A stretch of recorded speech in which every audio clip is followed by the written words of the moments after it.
नमस्कार, स्वागत है आपका हमारे चैनल पर। मैं हूं आपके साथ शिप्रा सैनी।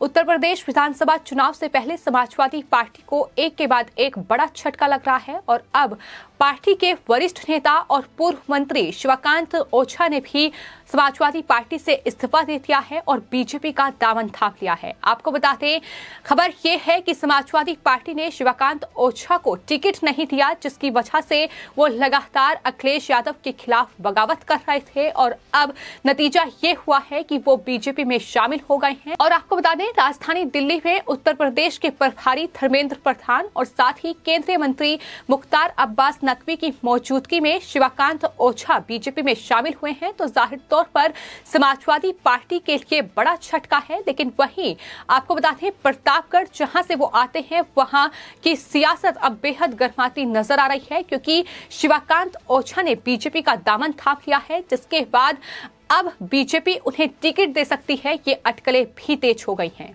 और इसी के साथ साथ आपको बता दें, कांग्रेस पार्टी के लिए भी लगातार उत्तर प्रदेश में मुश्किलें बढ़ रही हैं, क्योंकि एक के बाद एक कांग्रेस पार्टी के तमाम यूपी में बड़े चेहरे पार्टी छोड़ रहे हैं और प्रियंका गांधी वाड्रा के लिए मुश्किलें खड़ी कर रहे हैं। और इसी कड़ी में अब कांग्रेस पार्टी के वरिष्ठ नेता और साथ ही पूर्व सांसद रह चुके राकेश सचान ने भी बीजेपी का दामन थाम लिया है। उन्हें भी धर्मेंद्र प्रधान की मौजूदगी में बीजेपी की सदस्यता जो है वो ग्रहण की है। राजधानी दिल्ली में ये बड़े नेता बीजेपी में शामिल हुए हैं। तो लगातार जो विपक्ष की मुश्किलें हैं, कहीं ना कहीं वो लगातार बढ़ती ही दिखाई दे रही हैं। फिलहाल चुनाव आयोग ने उत्तर प्रदेश विधानसभा चुनावों की तारीखों का ऐलान कर दिया है, लेकिन जो उम्मीदवारों की लिस्ट है वो एक एक कर जारी हो रही है और खासतौर पर समाजवादी पार्टी के लिए मुश्किलें बढ़ रही हैं, क्योंकि जिस तरीके से समाजवादी पार्टी के जो कहीं ना कहीं नेता थे, जो मौजूदा विधायक थे, वो तैयारी कर रहे थे कि आने वाले वक्त में उन्हें टिकट मिलेगा। अलग अलग विधानसभा क्षेत्रों में वो जनता के बीच पहुंच रहे थे, लेकिन समाजवादी पार्टी ने कहीं ना कहीं उनके सपनों पर पानी फेरा है। और जिस तरीके से समाजवादी पार्टी अपराधियों और गुंडों को टिकट बांट रही है उनकी जगह, उसको लेकर खासी नाराजगी अब समाजवादी पार्टी के इन नेताओं और विधायकों में देखने को मिल रही है। और यही वजह है कि एक एक कर तमाम जो नेता हैं, तमाम जो मौजूदा विधायक हैं, वो दरअसल पार्टी छोड़ रहे हैं और बीजेपी और बसपा में शामिल हो रहे हैं। ऐसे कई मौजूदा विधायक हैं, कई बड़े नेता हैं जिन्होंने बीते दिनों समाजवादी पार्टी को छोड़ दिया है और बीजेपी में शामिल हुए हैं। और अब समाजवादी पार्टी में मंत्री रह चुके हैं शिवकांत ओझा, समाजवादी पार्टी के बड़े नेता हैं, तो वो बीजेपी में शामिल हुए हैं। इसी के साथ साथ उनके बेटे और पूर्व प्रमुख शामू ओझा भी बीजेपी का दामन थामा है। और वहीं पूर्व सांसद राकेश सचान और शरदवीर सिंह जो हैं वो बीजेपी में शामिल हुए हैं। तो ये बड़े चेहरे जो बीजेपी का दामन जिन्होंने थामा है, और माना जा रहा है कि शिवकांत ओझा जो हैं, जो कि समाजवादी पार्टी सरकार में मंत्री भी रह चुके हैं, वो दरअसल अखिलेश यादव के खिलाफ खुलकर बगावत उन्होंने शुरू कर दी थी। जब समाजवादी पार्टी और अखिलेश यादव ने रानीगंज विधानसभा सीट से अपना उम्मीदवार घोषित किया, आपको बता दें शिवकांत ओझा जो हैं वो लगातार वहां तैयारी कर रहे थे। शिवकांत ओझा जनता के बीच पहुंच रहे थे, लेकिन वहीं टिकट जो है वो विनोद दुबे को दिया गया है। विनोद दुबे एक आपराधिक छवि वाले नेता हैं, जिसे समाजवादी पार्टी ने टिकट दिया है। कई केसेस उन पर चल रहे हैं। तो यही वजह है कि खुलकर बगावत जो है वो अखिलेश यादव के खिलाफ इन समाजवादी पार्टी के नेताओं ने शुरू कर दी है।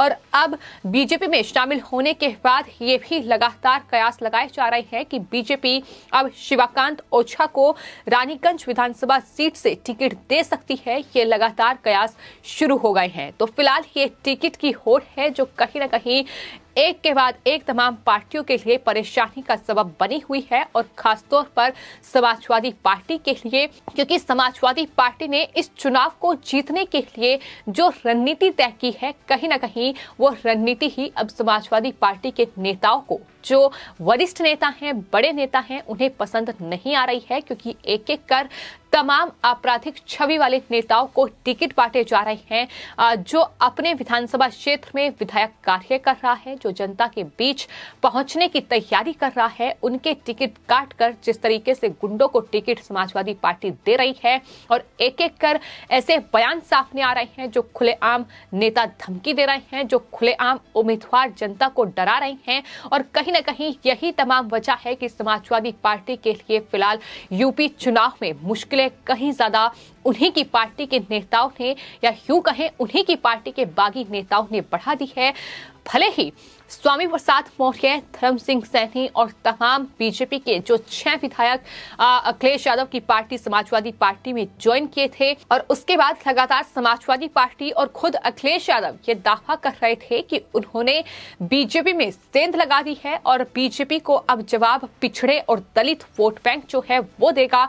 इस तरीके की बयानबाजी लगातार की जा रही थी, लेकिन उसके तुरंत बाद हमने देखा कि किस तरीके से जो अखिलेश यादव के करीबी नेता थे, जो उनके खास दोस्त थे तमाम अलग अलग विधानसभा क्षेत्रों से, उन्होंने अखिलेश यादव और समाजवादी पार्टी पर यह आरोप लगाया था कि समाजवादी पार्टी पिछड़ों और दलितों का कोई सम्मान नहीं करती है, वो सिर्फ वोट बैंक के लिए उनका इस्तेमाल करती है, वो सिर्फ यादवों को टिकट देती है, वो सिर्फ यादवों का ही ख्याल रखती है। ये साफ तौर पर उन्हीं की पार्टी के नेताओं ने कहा था, और ये तमाम बागी नेता जो हैं फिर एक एक कर अब बीजेपी में शामिल हो रहे हैं। और इतना ही नहीं, खबर ये भी बड़ी है कि समाजवादी पार्टी के लिए जो मुश्किलें बढ़ रही हैं, दरअसल अखिलेश यादव के परिवार में ही पूरी तरीके से फूट पड़ चुकी है।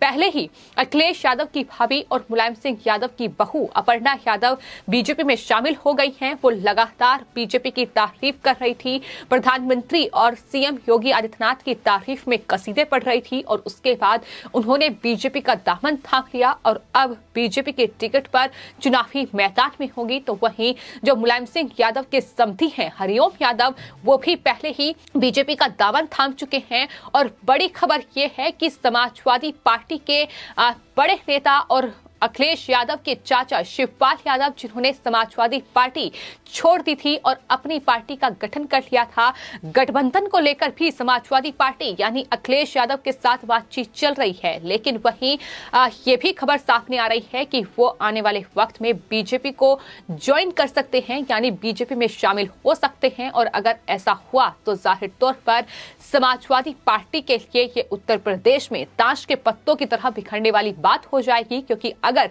परिवार के ही सदस्य इस तरीके से एक एक कर हाथों से छिटक रहे हैं तो जाहिर तौर पर इससे ही अंदाजा लगाया जा सकता है कि अखिलेश यादव के लिए ये उत्तर प्रदेश का चुनावी घमासान कितना मुसीबत भरा हो सकता है। फिलहाल अखिलेश यादव जो रणनीति बनाए हुए हैं, यानी जाट और मुस्लिम गठजोड़ बनाकर कहीं ना कहीं ये वोट बैंक बटोरने की, ये भी उन पर हावी हो रहा है।